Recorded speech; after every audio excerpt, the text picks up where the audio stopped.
Salam sejahtera untuk kita semua. Pelajaran Sekolah Sahabat dengan tema utama Surat Efesus, pelajaran ke-14, Efesus dalam hati. Selasa, 26 September. Kita adalah jemaat dari Allah yang hidup. Mengapa penting dan menggairahkan untuk menjadi bagian dari gereja Allah? Kita didorong ketika kita mendengar anggota gereja mengatakan hal-hal positif tentang gereja. Namun, yang paling antusias di antara kita tidak termasuk dalam kesaksian Paulus dalam Efesus 3 tentang gereja. Paulus menyampaikan doa-doanya pada orang-orang percaya di Efesus, tetapi memutuskan untuk membahas penciptaan Allah atas gereja dan kemudian melengkapi laporan doanya. Sepanjang jalan kita memahami hal-hal penting tentang rencana atau misteri Allah. Dalam kekekalan, Allah memahami rahasia atau rencana mengenai gereja. Melalui kehidupan dan kematian Yesus, rencana yang telah lama tersembunyi itu tercapai. Melalui wahyu, Paulus belajar rahasia gereja dari fakta yang mencengangkan bahwa orang bukan Yahudi harus menjadi mitra penuh di dalamnya. Paulus berperan serta dalam menyebarkan kabar baik ini sebagai pengkhotbah kepada orang-orang bukan Yahudi tentang kekayaan Kristus yang tidak terduga itu. Dengan banyak yang dimenangkan kepada Kristus, gereja yang disusun sebagaimana adanya baik dari orang Yahudi maupun orang bukan Yahudi menampilkan berbagai ragam hikmat kepada pemerintah-pemerintah dan penguasa-penguasa di sorga, mengumumkan malapetaka mereka yang akan datang.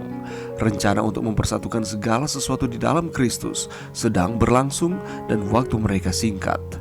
Pemahaman tentang gereja ini memotivasi Paulus untuk berdoa bagi orang percaya. Mengapa tidak membayangkan dia berdoa sebuah doa yang tulus dari Efesus 3 ayat 14-21 tentang Anda?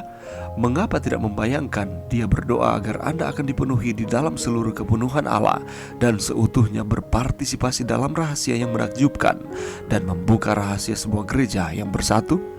Apa sajakah jenis penghalang antara orang percaya di gereja kita yang berdasarkan apa yang telah Paulus tulis seharusnya tidak ada di sana? Apakah yang dapat Anda lakukan untuk membantu menghapusnya? Pelajaran yang bisa kita dapatkan pada saat ini, ketika Rasul Paulus menuliskan Efesus pasal 3, dia sedang berada di dalam penjara. Dia adalah tahanan Kaisar Nero, tetapi dia menyebutkan bahwa dia adalah tahanan Kristus. Apa maksudnya? Dia menunjukkan bahwa dirinya tergantung sepenuhnya kepada Kristus. Jadi sekali lagi Paulus mengakui bahwa Allah itu berdaulat dalam keadaan apapun di dalam setiap kehidupannya.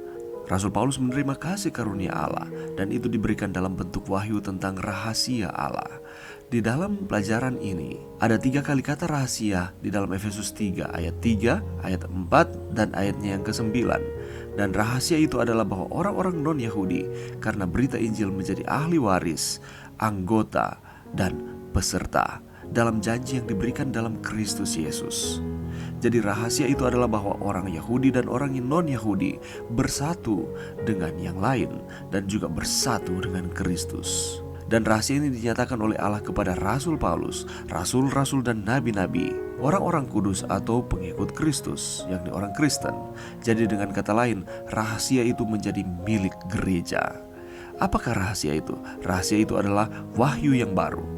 Rahasia itu adalah bahwa gereja terdiri dari orang Yahudi dan orang bukan Yahudi dan tidak ada perbedaan di antara mereka.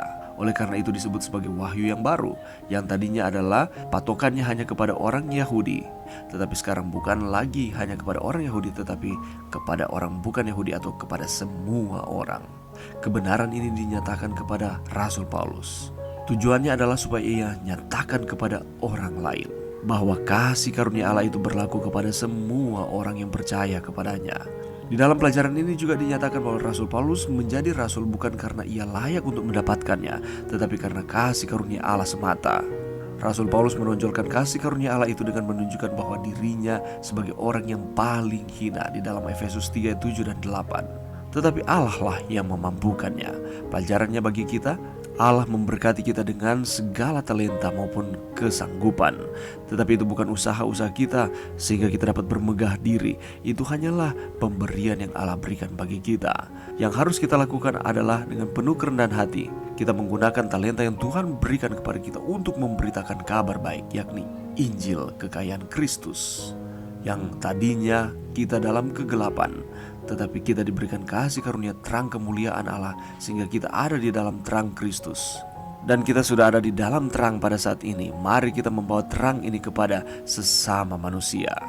Oleh karena itu, pemahaman tentang gereja memotivasi Paulus untuk berdoa bagi orang percaya. Demikian pula dengan kita, mari kita saling mendoakan satu dengan yang lain dengan doa yang tulus.